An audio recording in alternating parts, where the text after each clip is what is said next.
What's going on, everybody? It's Cody. Welcome back to the channel. We are here with the final Women's Olympic Showdown slate. Gold medal game, USA versus France, just like the men's. Pretty cool that happened. But really just enjoyed this Women's Olympic season. It's been a lot of fun. Really wish we would have got full slates. But I'm happy we've got 5K to first these past couple showdowns for Team USA. Obviously, they're big favorites. They should be big favorites. They have just 10 times the talent of really any other team there. But it sucks looking back. There's been a couple of these showdowns that have stung, when we've lost just with random rotations. I can't really do anything about that. You can plan for blowouts, but it's really hard to guess at some of these rotations. But let's look back at my lineups from the last showdown against Australia. Team USA just absolutely mopped the floor with Australia. I was worried about this. If Australia wasn't able to hit very many threes, I made profit. I was making huge money going into midway through the third quarter when the game really just blew open and Australia just packed it in. It really hurt me, and then Team USA, they pulled all their starters and backups come in and did their things, but I still made profit, so can't really complain too much. This was my best line. I had Jackie at captain, jammed in the big three for Team USA, the big three bigs, Fee, Stewie, and Asia. And then I mentioned in Discord and in the YouTube video for the last game how much I did like Kayla George, even though she comes off the bench. She's a pretty good fantasy point per minute player. And then Jade Melbourne was one of my tournament plays that I really liked. She had a really rough start, but ended up getting there. And then I was really high on Sabrina and super tilted with how her minutes turned out. But, that is what it is. There's only so many minutes to go around for these girls. And you just have to nail the players that get extended or get their minutes and pop off. So that's how you take down these showdowns. But let's look at the spread for this game. USA is 15-point favorites, over-under of 156. 1350 on the money line. That's insane. But let's kick back over here. I will say I think 15 points is about right. France plays really good defense. They're by far the best defensive team Team USA is going to play. They play really good perimeter defense. I am a little worried about their interior, how they're going to guard Asia and Stewie. I don't know if they're going to be able to. Interested to see who Gabby Williams guards, but it's really tough trying to nail down this guard rotation for Team USA. But let's start with them, and we'll try and do our best to see what we can do. Obviously, Asia Wilson at the top, 12.6K. Her price keeps going up. Really hard to fade her. Minutes haven't been the best these past three games, 24, 25, 21. Only took 7 shots this last game against Australia, 10 points. Would expect her to bounce back. Even if she only plays this 25-minute mark, we obviously see her she can put up a 40 burger with no problems. And then if the game was to stay competitive and she plays low 30s minutes, she's going to absolutely nuke. So really hard to fade her. If you're making the decision to fade one of Asia or Stewie, last slate, Stewie come in at 55% owned, where Asia was 90%. I would consider doing that again. I think Stewie is the easier fade for me than Asia, just because I think there's an outside chance that Gabby Williams does guard Brianna Stewart.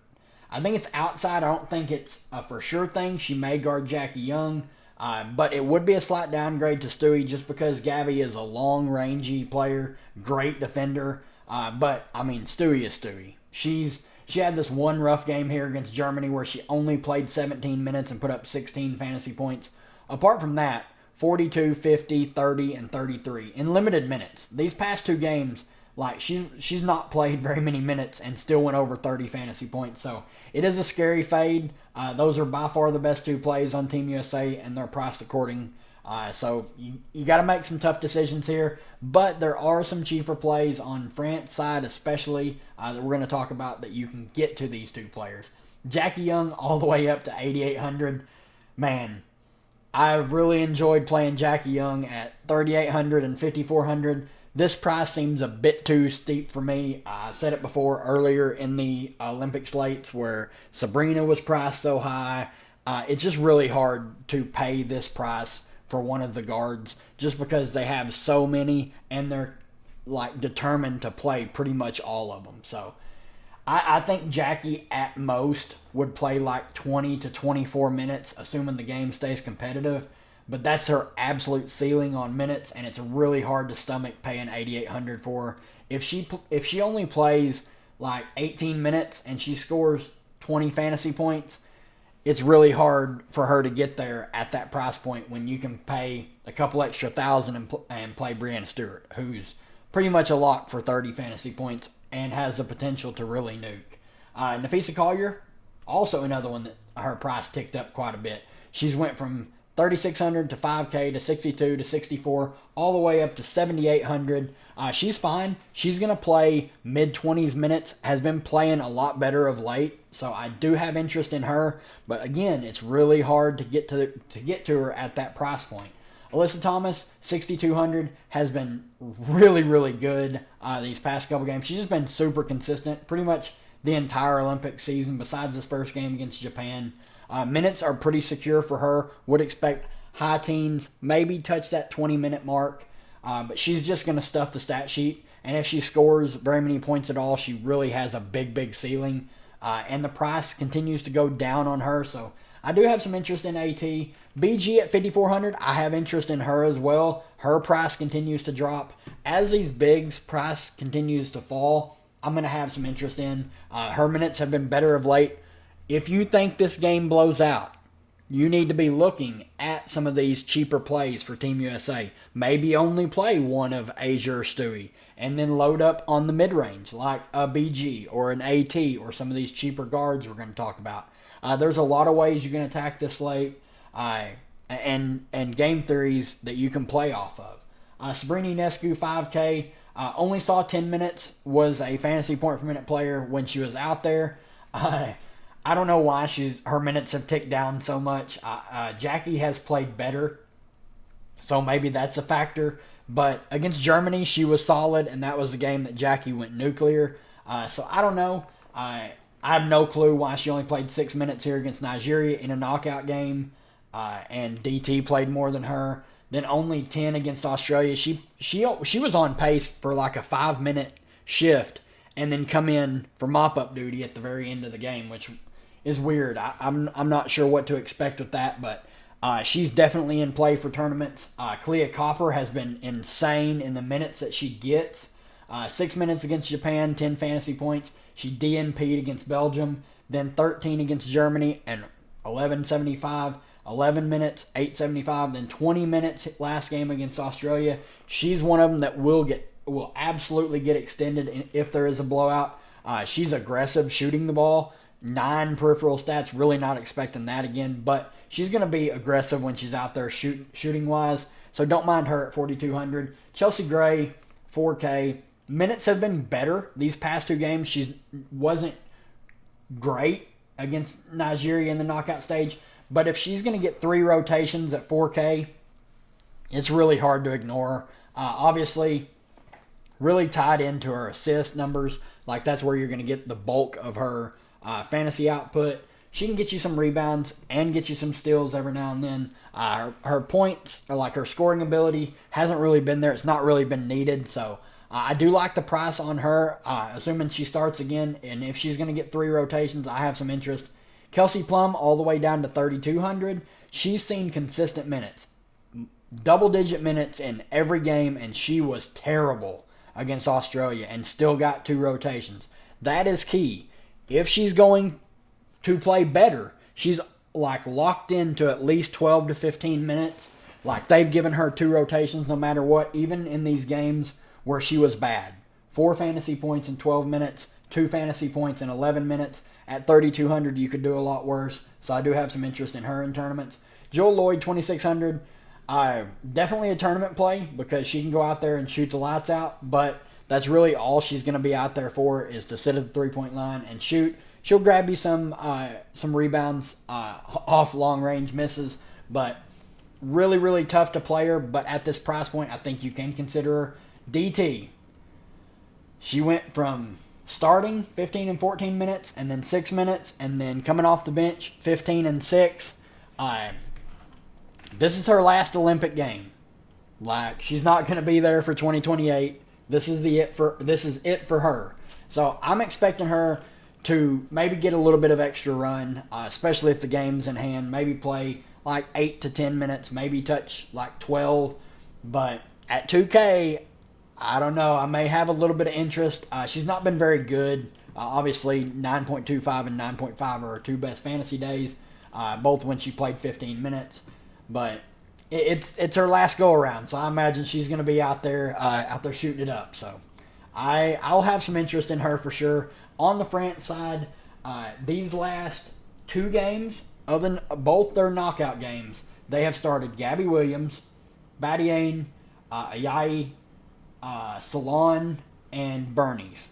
The three games in the pool play, they started Fotho over Bernice. So both of them are super, super cheap. Bernice has not been good. Like, she's not going to play more than like mid-teens minutes. She's not a good fantasy point per minute player.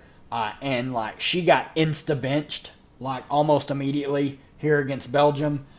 Does not bode well for her. And she got pretty much insta-benched against Germany. So really hard to play her. But if she's starting, she is 2,200. So there is some merit to playing her. If Fotho was to start, I would have some interest in her. She played 29 minutes of a possible, it went to overtime, so of a possible 45. So I do have some interest in Fotho. The way this works, like, this is all hands on deck. France typically runs a pretty wide rotation. I wonder how condensed they're going to get here for this gold medal game. But she shot 1 of 8. She's not really out there for her scoring. She's more of a facilitator. Can stuff the stat sheet a little bit. But at 2,400, would like her more if she's starting. Really hard to like prioritize either of them, especially if Bernice starts. Like, it's really tough for me to play her. Gabby Williams, obviously, for me, the best play on France. She's going to stuff the stat sheet. She is an elite defender. Those that have played WNBA DFS for years know her. She's a staple for the Seattle Storm. She's a fantastic player. She's taken on more of an offensive role here with the France team, taking consistent usage shots over 10 attempts every game. She's going to play high 20s minutes. I would imagine she may even push for like low 30s if this game was to stay competitive. I mean, look at these steals. 5, 6, 1, 2, 0 here against Belgium. 0 steals, 0 blocks. But, I mean, she's going to get you high 20s fantasy points with the potential to go for like this 40 range. She's going to stuff the stat sheet with the peripherals. I really like Gabby at the top. But there's only so many plays up top that you can play. Badiane, 8,400. She's fouled out in both of the knockout games. 1 in 15 minutes and 1 in 25 minutes. She's going up against Asia Wilson, so best of luck to her. I am terrified for her foul issues. At 8,400, I'm probably fading just because I have serious concerns that she can stay out of foul trouble. If she does stay out of foul trouble, she can absolutely break the slate at this price point. Obviously, she is pretty pricey, but she's a big part of what they want to do. She's a great rebounder. Can get some peripheral stats. She's a good defender. 23, 23, 25 fantasy points in the 3 pool play games. When she does get extended, she's going to play like close to 30 minutes. Just have some really, really severe foul concerns. Ayayi has been solid. Minutes have been a lot better in the 2 knockout games. You're going to see that a lot with these France players. They really condensed their rotation down. They're still playing a lot of players, but most of them are just getting 1 run, and then they're going right back to the starters. In the 2 knockout games, 30 minutes, 27 minutes, 24 fantasy points, and 32 fantasy points. So another player I have quite a bit of interest in, but another one that does have some foul concerns. 4 fouls in 3 of the 5 games. So she's been in some foul trouble. keep that in mind. Marine Johannes, I absolutely love those that have played WNBA DFS. She was on the New York Liberty last year and the year before that. She is a baller. She can shoot it, and once she sees one or two go in, watch out. Sadly, if one or two don't go in, she can put up what she did against Belgium here, which is 1 of 10 shooting, and they will pull her because she's not a very good defensive player. She's a fantastic passer. She's a great facilitator, but she's really out there for scoring. When she comes off the bench, she is their number one scoring option. I'll have some shares because this price seems a bit too cheap for tournaments, and she has big upside if the shot's falling. So I'll definitely have some shares of her. If you think Badiane gets in foul trouble, if you look here, Rupert played 19 and 31 minutes these past 2 games because of Badiane foul trouble. She's been in the WNBA recently on the Aces, so she has history with Asia Wilson. She's a good fantasy point per minute player if she's going to get the run. So if you're playing for Badiane foul trouble, you can absolutely pay this price for Rupert. Salon has been pretty good. She's young and hungry. Really rough games in the pool play games, 13, 18, and 18. 2 single-digit fantasy outputs. Then 15 against Germany, then 30 against Belgium. She's fine, but at her price point, I think I will have some interest in her for tournaments.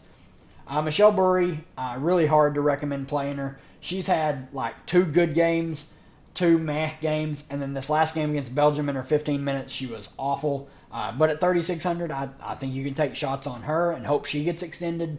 Sherry, just not going to get enough run, in my opinion. She's only going to get 1 or 2 rotations. Not the best fantasy point per minute player. So she's had these 2 good games. She's either going to pop or she's going to bust. I mean, you can take shots in large field, but I would not go crazy with her. Lakin, another one of their super young kids. 18, 13, 18, and 20 in the 4 games before this last one when she only got 7. She's a good player. I just think she's too young, and the moment might get to her if she goes out there. I just don't think she's going to get enough run. And then Malonga has DNP'd the last 2 games, so definitely do not play her. She is the one that I would absolutely X out, would not recommend playing her in any lineups. Even if you're maxing, she just will not play. They'll play everyone else before her. But there's a lot to like here on this game. I really enjoyed this women's Olympic season, but I am ready for WNBA to be back. We're just a few days away. Next Thursday, I'll have content out as soon as they drop the underdog board. I'll have a video out for that, for drafts, and then we'll get back right into everyday DFS for WNBA in the season strong. So if you enjoy the content, leave a like on the channel. Really helps out the channel grow. We're still on the road to 500 subscribers. Hit the subscribe button so you never miss a video. Ring the notification bell. I mean, why not? I post videos pretty much every day, especially when WNBA is rolling. But just really excited for WNBA to be back and make some money. So good luck to everybody, and we'll see you for the next one.